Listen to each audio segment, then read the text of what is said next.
From the heart of our nation's capital, here's Family Research Council President Tony Perkins. Well, hello everyone, and welcome to this Faith and Freedom edition of Washington Watch. This is where we take a break from the regular news cycle and have a personal conversation with some of our friends on Capitol Hill regarding their personal journey with Jesus Christ and how faith has influenced both their call into the political realm and how it guides them each and every day as they make tough decisions and take difficult stands here in our nation's capital. Before we jump into this, I want to remind you that as we come up to the end of the year, we have some generous supporters that have put forth a $1 million matching challenge, meaning that anything that you give to partner with FRC, as you partner with us, whether you give $10, $20, $100, $1,000, it'll be matched. So it'll effectively double your gift to FRC, to Washington Watch, to ensure that we remain on the air, that we remain on Capitol Hill, defending faith, family, and freedom. So I've got folks, team members, standing by to take your call. 800-225-4008. That's 800-225-4008, or visit TonyPerkins.com to partner with FRC. So today we get to talk with two really good friends. One I've known before I got to FRC. Back when I was a state legislator, I first met him out in Colorado. And then that's Doug Lamborn. I'm going to introduce him in just a moment. And then we're going to hear from Vicki Hartzler, Congresswoman from Missouri. She represents the 4th District. She's been here about 10 years. I've known her since she was a candidate, actually campaigned with her. I'll talk more about that later. But first, my first guest, Congressman Doug Lamborn. He was elected to the U.S. House of Representatives in 2006 to represent the 5th District of Colorado, which is in Colorado Springs. It's one of our nation's most military-intensive congressional districts, and it's home to more than 100,000 veterans who have served our country with distinction. Because of the district's military and veteran concentration, Doug serves as a high-ranking member on the House Armed Services Committee and a former member for 10 years of the Veterans Affairs Committee. In these roles, he has protected important national defense funding, programs, missions, and has fought hard for the right of veterans to receive the health care they have earned. The congressman has also worked since his first day in office to bring about a dignified and fitting national veterans cemetery to the Pike Peaks region, and that is now completed. He currently serves as a ranking member on the Readiness Subcommittee of the House Armed Services Committee. He also serves on the Tactical Air and Land Forces Subcommittee. He has been a very, very outspoken member of the Armed Services Committee in defense of religious freedom. Prior to coming to Congress, he served in the legislature in Colorado, in the Senate, and that's where we first met. Doug, welcome to today's program. Hey, Tony, it's an honor to be on your show today. Well, Doug, I want to talk about the role of faith and the relationship with Jesus Christ and how that influences you. But first, I just want to start with a very fundamental question. Share with our listeners kind of your journey in coming to know Jesus Christ and how that's impacted you. Okay. Well, Tony, I grew up in a house where we went to church and Sunday school, but it never really sunk in. I didn't really understand what was behind it all. And I had grown up with a lot of opinions about the Bible, sort of strong opinions on what I thought it was all about, and yet I had never read any of it for myself. I wonder if any listeners can relate to that. Mm-hmm. When I was a freshman in college, some people talked to me and they said, look, you have these opinions. In fact, you think, it's legends and stories, maybe good morals, but you've never really read it for yourself. Maybe you should do that if you're going to really understand what it's about. And so I said, that makes sense. I'm here in college to learn about life and history, and sure, I think I'll do that. So they recommended, and I took them up and said, I'm going to read the Gospel of John. And when I read the Gospel of John, I had also at this point, Tony, reached a point in my life where I knew I needed something more. I knew there was something missing in my life. I realize now, looking back, it's like the writers who have said there's a God-shaped vacuum in each person's heart, and only He can fill it. Well, that's what I was missing. And as I read the Gospel of John, I realized, this is what I want and this is what I need. But I had one last reservation. I had to know that this was true, not just because I wanted it to be true, but because it was really true. And they introduced me to apologetics. And that is the study of history, archaeology, documents, biographies of people. And I realized, Tony, that as I looked at the objective evidence, there is so much going for the Bible accounts as being true that it really takes more faith not to believe the Bible than to believe it. When you look at the archaeological evidence, the fulfillment of prophecy, you look at the fact that there's a lot more documents in existence that back up the New Testament and show copies of the New Testament going almost back to the original ones that were written in the first place, more than any other classical literature. Just in the lives of the apostles, the people who said, yeah, we saw him rise from the dead, and they all went out and were martyred for that. Not one of them ever recanted because they knew it was true. Right, right. There's all those apologetic, which means explanation, or historical backup. There's so much of that there. I realized, this is true. I need this and want this for my life. I can have every confidence that it is true, and that's when I accepted Jesus as my Lord and Savior, and I've never looked back. You mentioned that it takes more faith not to believe. In fact, it reminded me of a book on apologetics by a friend of mine, Frank Turek. I don't have enough faith to be an atheist, and it lays out all of those arguments that you just pointed to. Well, Tony, who can really believe and stake their life and their future, and in fact their eternal future, on the fact that we're all here just by a cosmic accident? Yeah. We have no meaning other than what we impose, and that's kind of a joke because it's really not meaningful in the long run.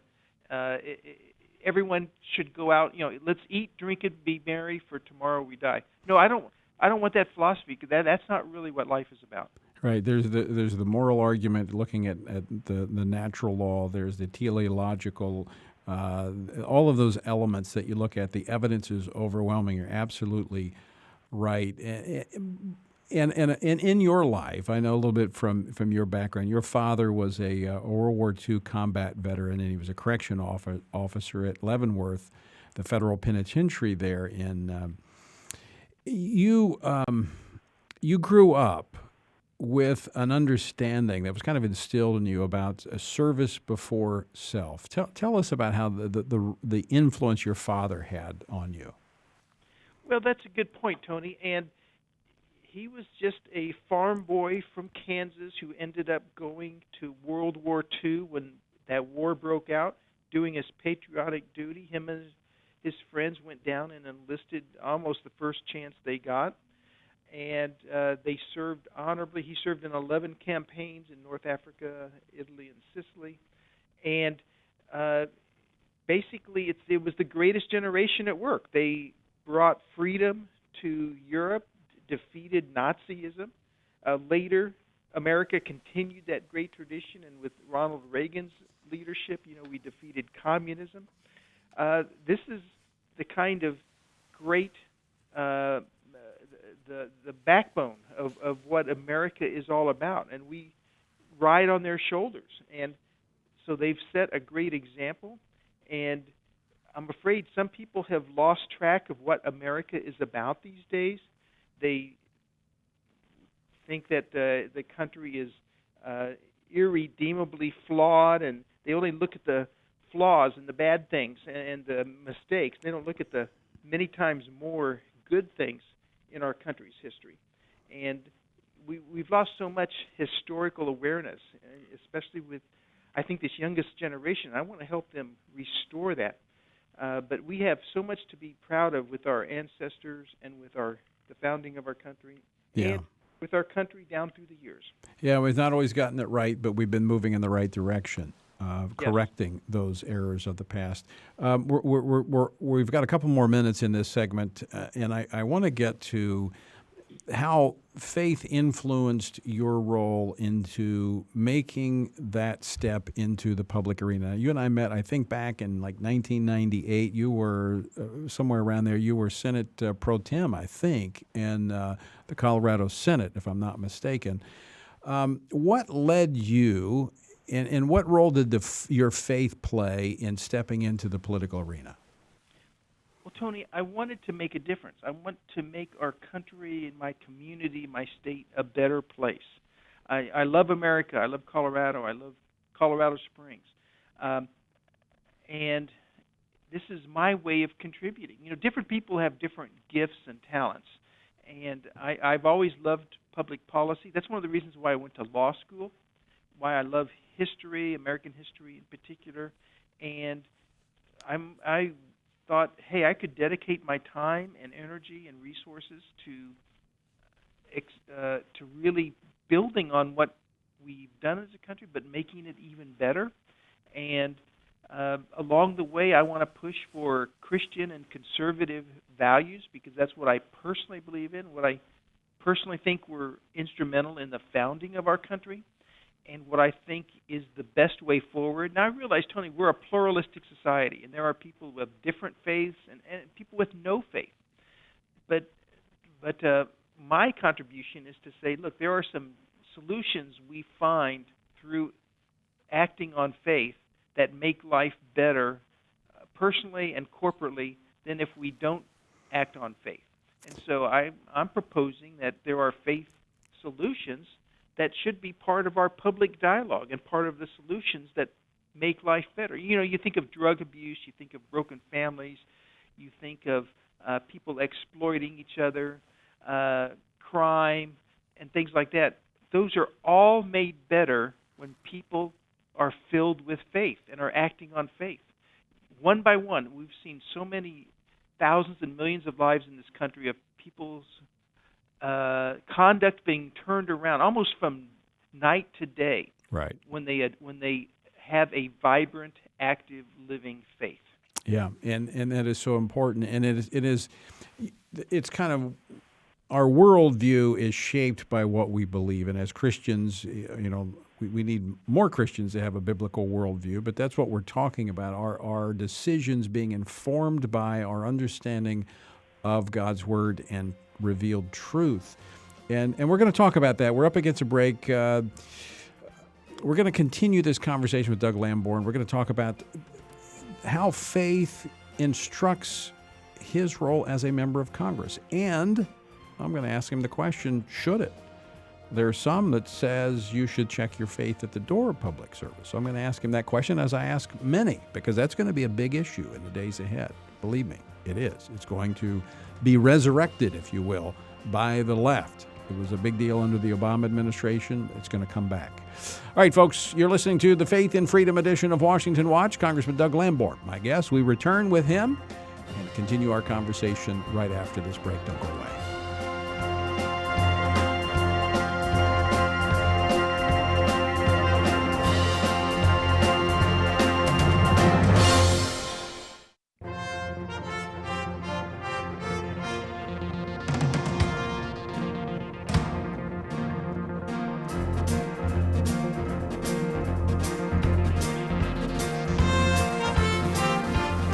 Welcome back to the Faith and Freedom edition of Washington Watch. I'm Tony Perkins, your host, and the website, tonyperkins.com. If you're on Parler, it's @tperkins. And if you would like to partner with us as we move toward the end of the year and prepare to begin the year strong in defense of faith, family, and freedom, we've got a $1 million matching challenge. Every dollar you give will be matched, so you can effectively double your gift. And I've got team members standing by to take your call.